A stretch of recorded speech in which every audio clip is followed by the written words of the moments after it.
or lower. No, the top of the blade at its Yeah, peak at the tip. rotation. What will that distance be? From the ground? 650 feet from the ground to the tip of the blade Okay. at maximum. How far will that cast blade shadow? That's a great question. It depends on the time of day, time of year. So we study that. So And how close it is to the residence. You're not allowed to speak.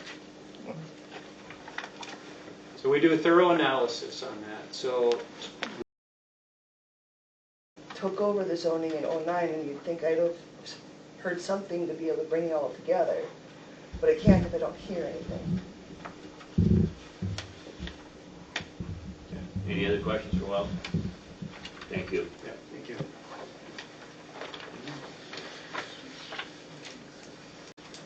Levi Rue requested to be on the agenda. Now I'm going to be a little tougher with you because we've heard from you before. Do you have anything new to enlighten us with? And keep in mind, this isn't an agenda to criticize wind farms or the particular company. I'm not. I'm not saying you did, but for all of you, we're trying to set up a zoning ordinance that applies to every wind company and trying to make it as fair and plausible as we can. So saying that, go ahead. Okay, thank you, Chairman. My name's Levi Rue. Like he said, I've been here before. I'm from Cheyenne, so you're probably wondering why is Eddy County here. I'm on the Eddy County Zoning Board. We have been talking about this type of stuff for longer than you guys may have been.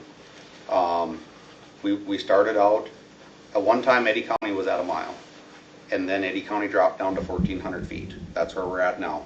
We're going to be dealing with the exact same type of stuff that you guys are dealing with now on getting up to speed with the setbacks in relation to turbine height and state recommendations and everything else, and looking out for the community that we serve, the people that live within our community. I appreciate Wells's comments this morning, or just a little bit ago at the beginning of his deal, about issues that have been had. I appreciate him recognizing that. I can converse with Wells and I can listen to Wells pretty good. I think we got good exchange of information. But the whole thing with this is you guys are, and just like everybody else, you're drinking from a fire hose. The amount of information that is coming in is overwhelming to process. And the decisions that we make, you make today, tomorrow, whenever, Eddy County makes, is going to affect future generations.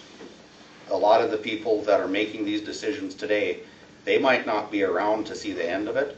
Some people won't be around to see the blades turn type of deal. I mean, we got to proceed with it, absolute extreme caution. Some of the things talking about setbacks, I'm really an advocate for a mile setback, and I'm just going to explain why. We need to look out for the people that live within our township boundaries, our county boundaries, whatever. Without those people, we don't have a community. And what do we always talk about? This is going to be good for the community. Let's make certain that we're still here at the end to enjoy whatever may come of it. We need to look out for those people. We need to figure out how do we balance land rights. Because some people have said, this is an infringement on property rights, a mile setback. Well, if you go in your zoning document, everything's an infringement of property rights. I mean, in all reality, everything, every law on the books, everything in zoning is an infringement of property rights in some way, shape, or form. Because if you own it, it should be yours. There's people that say, property taxes. If I own it, why should I have to pay property taxes? I'm not getting into that. But what I'm saying is, we got to have some common sense. We got to go forward. I think a mile setback is a good place to start, and then you offer the variance. And then you say, hey, the guy that lives here, he's lived here for a long time, and we're not going to belittle him because he owns 20 acres. You go talk to him. And when they say, well, we can't talk,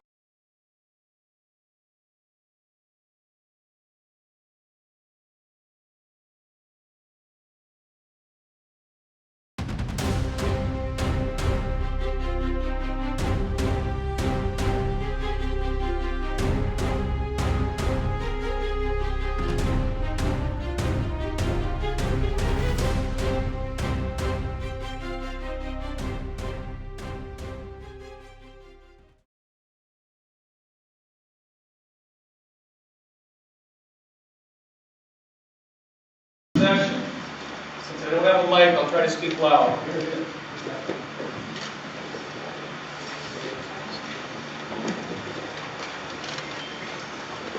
In my possession, I have documents that have been filed with Eddy and Wells County that prove 2 members of this board, Stu Richter and Bob Hansen, and 1 county commissioner, Dave Gerst, not only have land committed to the proposed Flickertail Wind project, but also have signed lease agreements with Flickertail Wind LLC.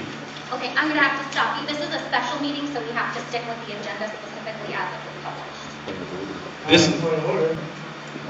This is point of order. This is establishing who the board is. The decisions of this board affect individual rights, and they will be making decisions that will directly impact the Flickertail project, and that are directly involved in it. Therefore, these individuals need to publicly disclose their conflicts of interest, and the remaining board members need to vote whether these members with potential conflicts continue to vote on this matter.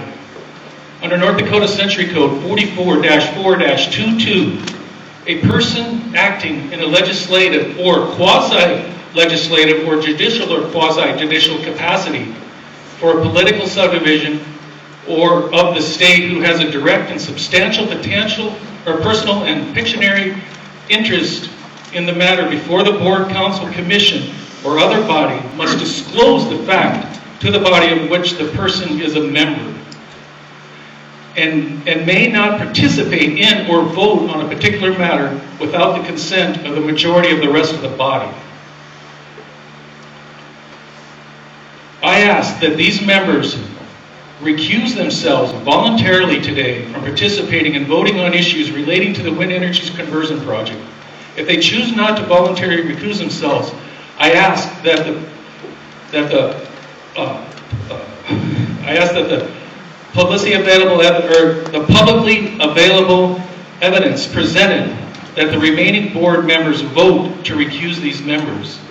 It is important to know if these individuals ignore the recusal and proceed to participate in this meeting, the decisions made can legally be challenged and overturned. In addition, under North Dakota Century Code 44-4-22, the Commission with a potential conflict has a duty to disclose the fact to the rest of the Commission. I ask that you disclose your conflicts, please.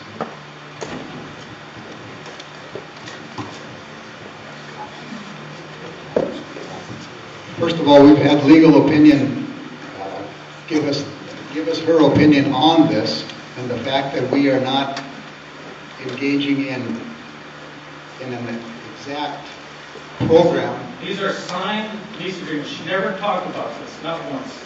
There is no conflict of interest at this meeting.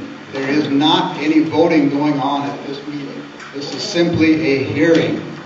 So if you guys would like to continue speaking and get everybody's opinion on this, then by all means we will proceed. We still have influence. It doesn't change the conflict of interest, and I don't know why we're not voting. So my opinion is, and I have been approached by board members, they have disclosed conflicts to me, several of them, not all of them at this point. The request was made recently. In my legal opinion, what we are voting on tonight has nothing to do with We Wind Flickertail LLC. This is a general zoning ordinance change to our policies. This does not have anything to do with We Wind. You are not here tonight to testify whether you want We Wind to be here, Flickertail to be here or not. So tonight's vote has nothing to do, or tonight's discussion has nothing to do with Flickertail. It is, you could assume the same thing as if we were talking about setbacks for a hog farm. This doesn't have to do with any particular project. This is just something that is being a correction being made by the zoning. So I have told them as their legal counsel that they do not have a conflict of interest tonight. In the future, when we deal with any permitting process for Flickertail Wind Company, there would be a conflict and it would need to be disclosed at that time. This point of order is regarding conflict of interest. Okay, thank you very much.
name is Derek Broughton. I am the owner and an attorney with Broughton Law Firm out of Bismarck. I'm here representing and speaking on behalf of Greg and Brenda Rue. I am here also to speak in support of setbacks above the state minimums. I want to briefly note that there was confusion between the minutes from the prior meetings as well as the notice. And one of the things I would request and suggest as a way to clean a lot of this up would be to simply develop some written amendments that could be voted on, and that way everybody will know exactly what is being considered. Putting that aside, my practice as an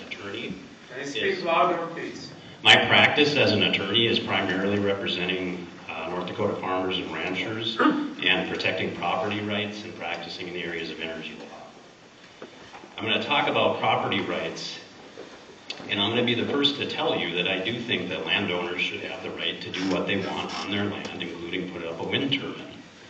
But what we always have to consider is when one landowner's use of his land starts to affect his neighbor's use of his land, then we have a problem, and we have a property rights conflict.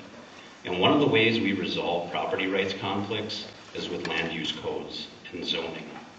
I disagree with some of the prior speakers who discussed the state PSC's regs, because these regulations are not developed for the same reasons as land use codes and zoning is developed.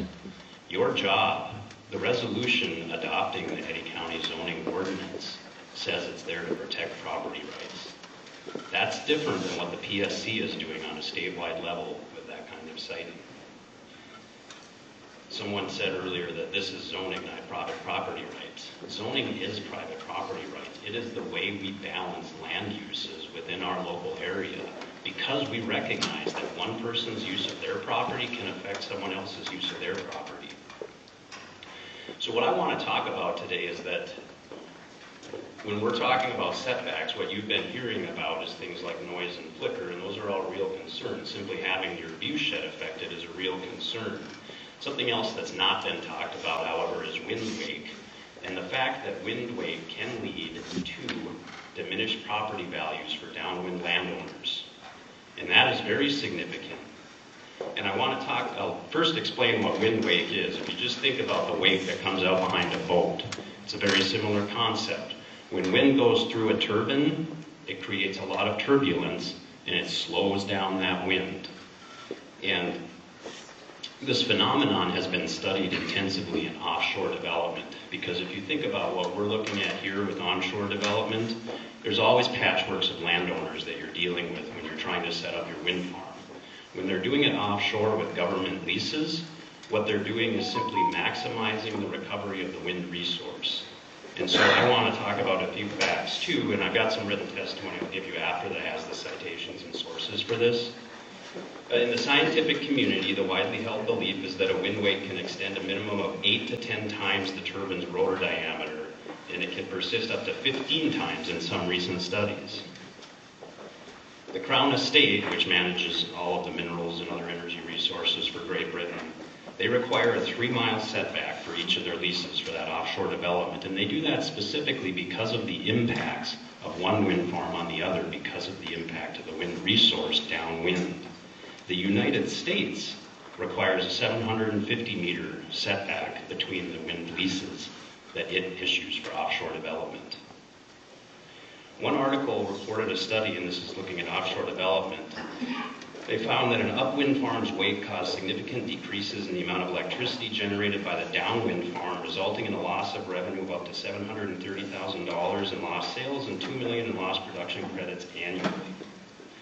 There was a case out of Rhode Island and Massachusetts, and I think it's important because this was a situation where the wind developers were the ones proposing a setback, and they were proposing 0.7 of a mile to optimize electricity production. And so I apologize, I wanted to talk a lot about pore space because we've seen something very similar to what we're seeing here with pore space in North Dakota and the need to compensate neighboring landowners. I don't have time to get into it, but we're looking at something very similar with wind wake and these issues. And there is an effective way to deal with it through setbacks. By passing a setback and allowing a variance, you are allowing the private market to deal with this and private contract to deal with this. But I'll tell you that wind wake impacts property values further than a mile. But if you look at the array in the design of this wind farm that PRC put together, and then you take the prevailing winds and look at any wind turbine that is downwind from another turbine that's upwind from the prevailing wind, what you're going to find is the distance between those turbines is about 1 mile. And so the developers agree that 1 mile works.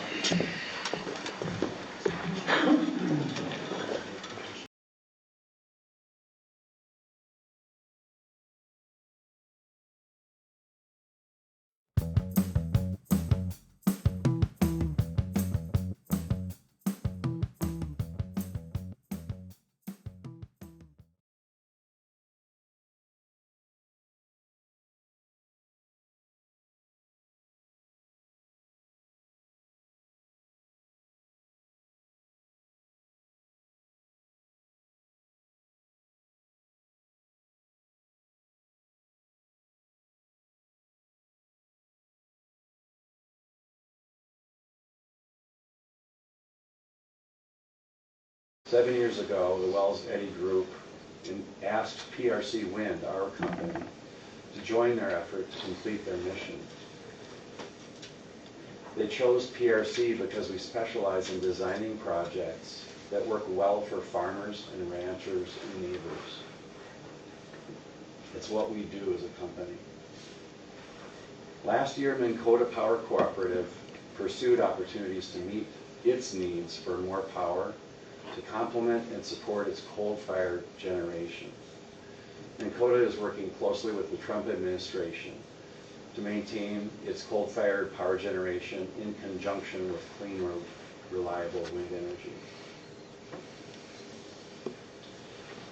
Dakota selected the Flickertail project for the Dakota portfolio, specifically because of how the project was developed by the community and for the community. Please Google if you're interested in anything about that. You can see information from Dakota if you Google Dakota Flickertail. You can see what they've published about that.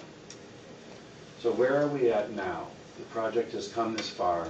We're at the point of permitting, going through a rigorous permit process at the townships, county, and state level. The project is designed to maximize benefits to the community while complying with all local, state, and federal regulations. In this last year, individuals have shown up with an apparent agenda, or intended or not, to take away the rights of its neighbors, to stop this economic development. They're using an approach of changing the rules that will eliminate property rights for hundreds of families by requiring extraordinary setbacks from homes.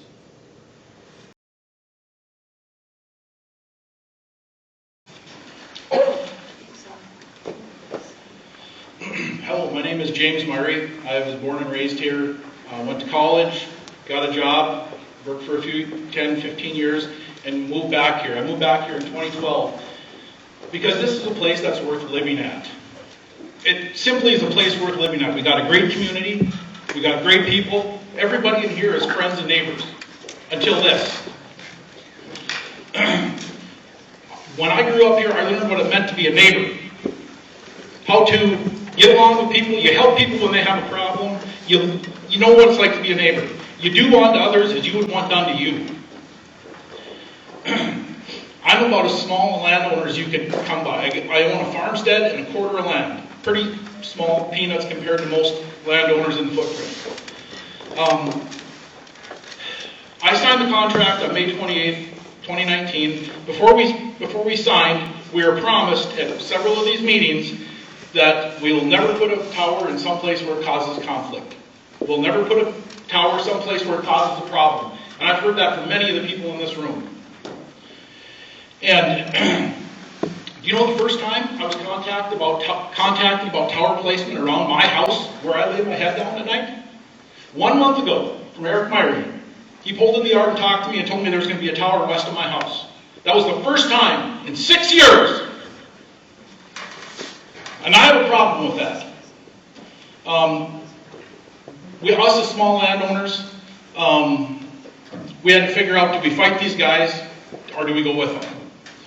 With the promise of talking, communication, cooperation, figuring things out, let's go with them. Maybe we'll have a voice. Maybe we'll have a voice on where these things will be, right? So we decided to participate.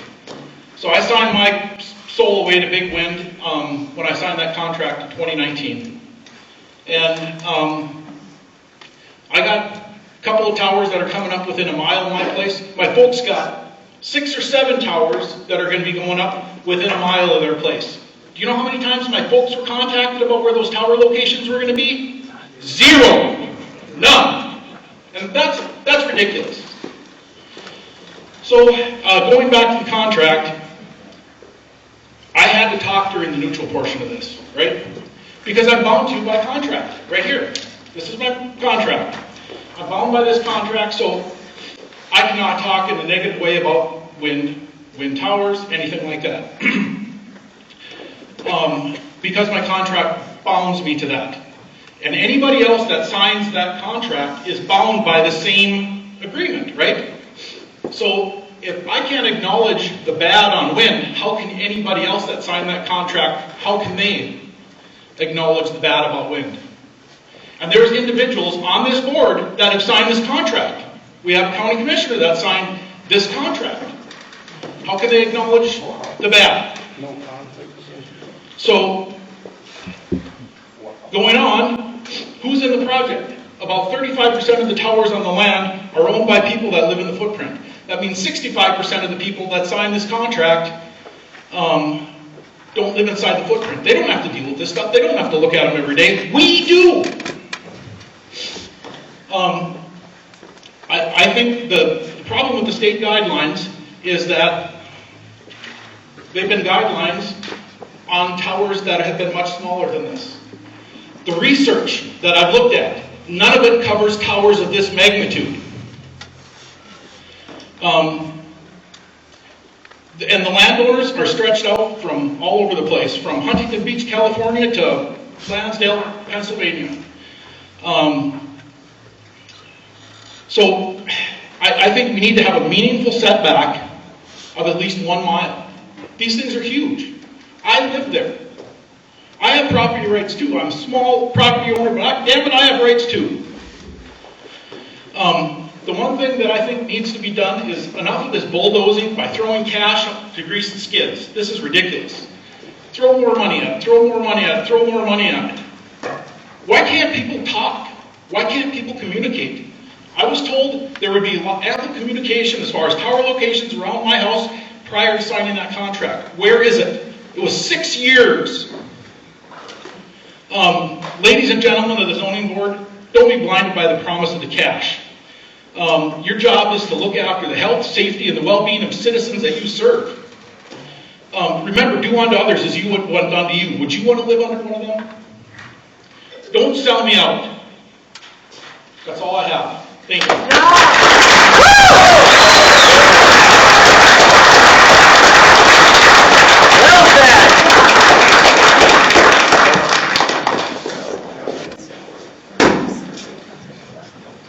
Good evening. Thank you for the opportunity to speak with you today. At the heart of our market-based economy are 2 simple signals, profit and loss. When something's profitable, it means value is being created. When something loses money, it means value is being destroyed. Sustained losses signal that a business or project should end, and its resources, labor, land, and materials, should be redirected to more productive uses. That brings me to wind energy. Warren Buffett once said about wind towers, they don't make sense without the tax credit. What he meant is simple. Wind towers don't make money. They're not profitable on their own. They depend on taxpayer subsidies to stay afloat. That means they're creating monetary losses, destroying value, and diverting our resources, including labor, away from places where they could do more good. Think about labor. It's not unlimited. We need skilled workers in countless areas, from mechanics fixing farm equipment to construction workers building homes. Redirecting them to wind jobs means other employers must raise wages to compete for help. And those higher wages, they show up in your repair bills, your groceries, and everything else. Now let's talk about the local tax revenue, the wind developers promise. According to Century Code, 1/3 of that tax is claimed by the state. Then the state withholds 75% of the tower tax revenue going to our schools. And there are other costs, like gravel depletion for road repairs that aren't fully offset. These promised revenues, they're not as generous as they sound. And when wind developers offer monetary pledges to communities, we should ask, where does that money come from? Where does that money come from? From us. Utility customers pay higher rates. Taxpayers cover the subsidies. In other words, we're being incentivized with our own money. That's not a gift. It's a sophisticated cycle of wealth redistribution. From you, all of us, the consumers and taxpayers, to corporate developers and tower owners. The result? More inflation, higher costs, lower living standards. A fair question in this debate is, don't landowners have the right to put what they want on their land? I believe yes, as long as it doesn't harm others.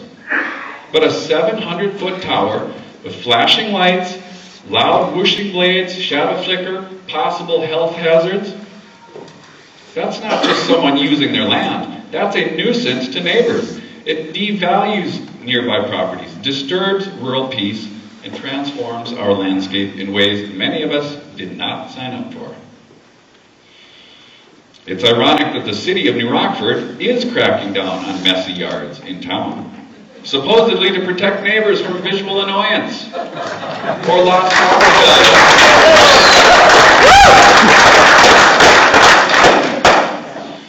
Yet rural residents are expected to accept industrial wind turbines without the same protections. Waste. I believe we deserve equal consideration. Let me be clear. My real frustration is with government policy. This entire situation is the result of mandates and subsidies. Years ago, I thought wind energy was maybe a good idea for our area. I've changed my mind. Because I looked at the numbers, the economics, and the lived consequences. Before returning to farm, I sold used cars. And occasionally we would have a buyer that would get cold feet and bring the car back. No harm done. We gave them their money, they moved on. But if these towers go up, there's no return policy. No takebacks, no do-overs. As members of the zoning board, your job is to protect the health, safety, and property of residents. I urge you to err on the side of caution. Setbacks must be as wide as reasonably possible. In conclusion, wind towers represent a massive misallocation of labor and materials. They distort our economy, increase inflation, and lower our standard of living. They promise revenue using our own money while transferring wealth from the public to private developers. We need to think long term. Once these towers are here, they're here.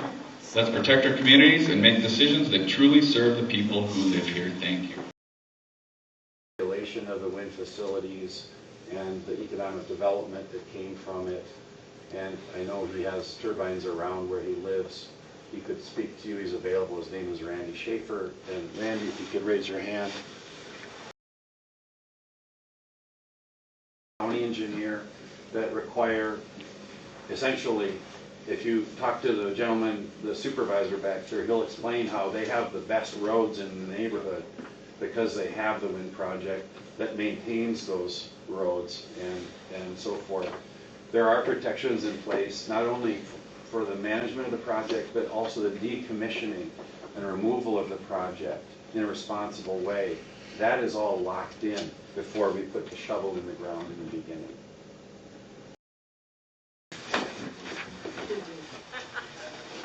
I was a contractor for 27 years.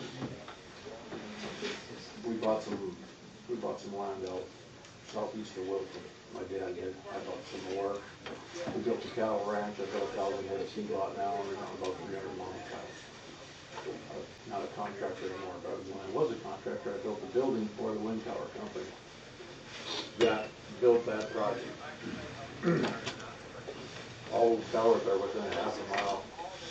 There's several towers within a half a mile of our place. We don't have a tower on our land that we don't get paid from the wind tower companies. It was a different time then. They don't. You kind of got the short end of the They stick. didn't do, yeah, we did a little bit, yeah. There was a neighbor over there that didn't care that we bought that property, and we kind of got pushed out a little bit. Since then, I got on the township board. I am the chairman of the township board now. So actually, I'm not the chairman anymore. 2 years ago, I stepped down because I told me that he could train somebody else because I'm on my way out of this deal. But it's been super good for our community. I built the building for them, so I kind of feel like I got a little feather in my hat there. They paid for my house when I built it at the ranch this week, and the money I earned from building their building. They've also given money to the schools. My kids' high school rodeo and junior high rodeo, they sponsor a saddle for us. I go to high school finals every year for the past eight years, I think. We're adding on to our school right now. My wife was on the school board for the last 11 years, and she has since just stepped down because it's been 11 years. She's like, that's long enough.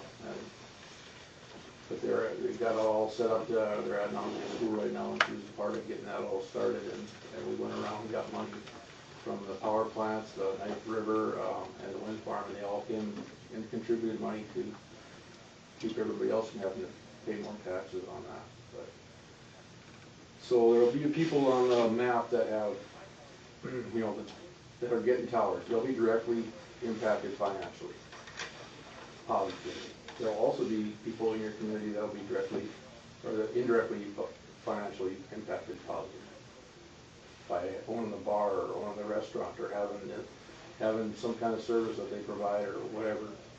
And there'll also be probably 8 to 10 jobs out of last year for the life of that wind farm. That guys that are farmers, ranchers, their kids go off to lineman school. They can come back, get a job, they'll still help their dad farm. They'll still run cows, whatever they want to do. You know, there's actually a couple guys right from our community that work there now, and their families own farms. It brings a lot of money to your county. When they put the roads in, when they built that, at the end of it, they gave us a bunch of money to redo all our roads. They put 400 yards of gravel on every road. So then about 10 years ago, they had some new fancy generators on that they put in, and then they went around and did all that. So then they gave us enough money to do our roads again, another 400 yards a mile. About 2 years ago, they just changed all the blades on them because they got a better blade now. Here they come again, give us enough money to do our 400 yards a mile of road. So we actually have enough money set aside for bridge funds. We have special road funds, because we can only keep as a township so much money in our bid. So we have to create other funds to help with that.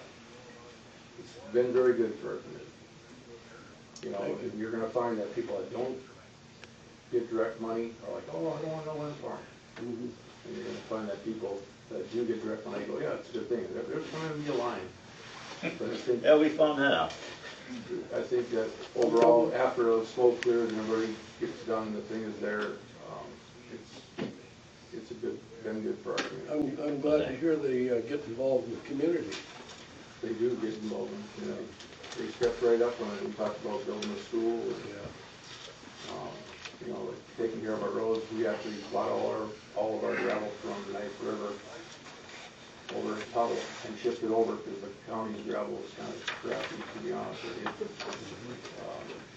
And you can ask the maintenance guys who's got the best roads in the county. Wow. Eklund Township. So Well, thank I you. know it's been positive for us. Some people don't like them, but it's been a positive experience. I know for every naysayer, you can definitely find positive also. Well, they're looking at putting another field in down by us, which, and I believe they have all the acres signed up, and it didn't take long because they're there and they proved that it's a positive impact on the community. Great.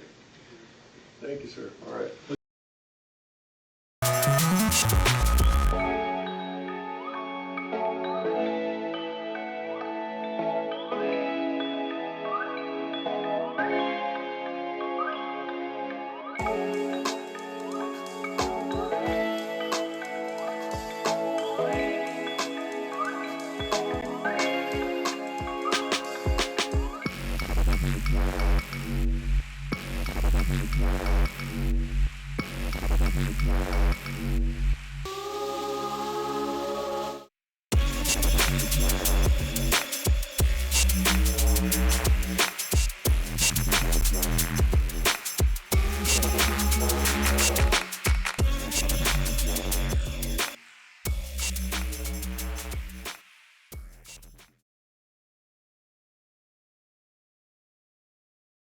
I wanted to thank you for that opportunity. We've been engaged in the community for quite some time. As you may know, the Flickertail Wind Project is a community-founded project, and the goal was to provide economic development for the broader community throughout Wells and Eddy County. And so as in the process, we actually were approached by the We Win Board and New Rockford Area Betterment Corporation requesting that we would participate in a community benefit agreement. And we're excited at the opportunity because we've heard feedback from the community that, you know, certainly there's taxes, there's landowner payments, but is there something in it for the broader community? And so just this week we entered into a letter of intent with the New Rockford Area Betterment Corporation, and that includes the We Win organization and Dakota Power Cooperative in the project. So we've entered into a long-term agreement where the project will fund compensation prior to construction being completed. It'll address, you know, needs in all of the communities in this area. It'll address health and safety for construction. And then for the long term, there'll be compensation. There'll be a new board formed. Members of the community can participate in the board, and funding will be distributed throughout you know, this area. We're quite excited about it. It's a meaningful amount. What's also included in there, we've heard feedback for folks that are living in and around the project that don't have, say, infrastructure on their property. We wanted to ensure that there was compensation. And so we've set up funding for that. So that's part of this letter of intent, is that the project would put together a source of capital whereby if folks want to participate, I think we've heard discussions around getting a waiver, and we've explained that that's nearly impossible to try to get everyone to sign an agreement. And so what we wanted to offer was compensation available to landowners within a mile of a turbine, where they would be able to apply and get that compensation on an annual basis. So we're trying to listen, we're trying to address you know, the needs and opportunities for the community to benefit from this project, because that was the #1 goal. And so we're quite excited about it. I think there'll be some press coverage on that. We're very excited about it because we believe it's in the spirit of being a community-based project, and I think it's going to help throughout, beyond taxes and other compensation that's going to come to the community jobs. This is one additional thing, and I think it's the spirit of this area, right? The Betterment Corporation is not looking out just for one area. They want to cover a broader area by forming this new board. So wanted to share with you, you know, we've gotten really good feedback here at Wells County and Eddy County, and we're taking action and partnering with the community. So just wanted to share that information. You'll probably see something in the newspapers coming up, and I just wanted to make sure that you knew kind of why and how that came about. And it just came together this week. So if you have any questions, I'd be happy to answer. Well, that was my question. This is a very recent and new development, right? It is. As far as the compensation package. Right. Okay.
A lot of companies such as Verizon, Google, Amazon are purchasing commercial contracts such as this one with us.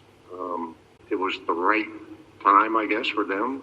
It is our first commercial contract with a non-utility customer in the state of North Dakota.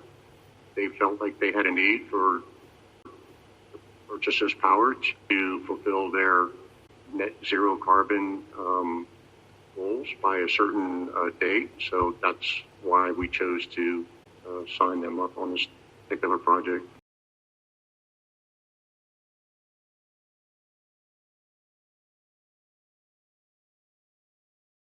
For them to greenwash, or whatever term you would prefer, they're going to be adding, they and you are going to be adding 200 megawatts into this transmission system, into the SPP region, and they're not adding any facility that is going to use that.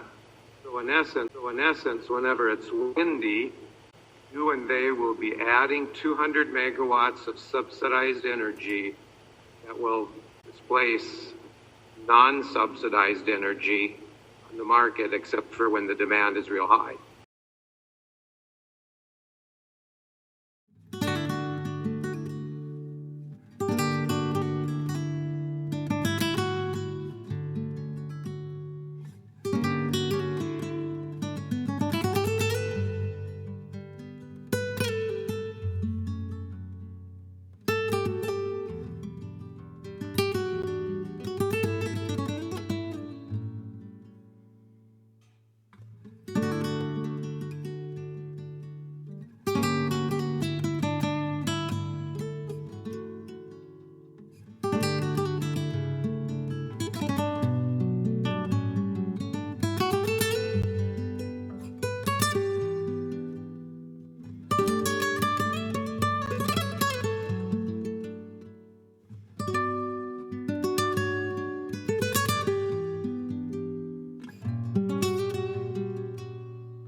you.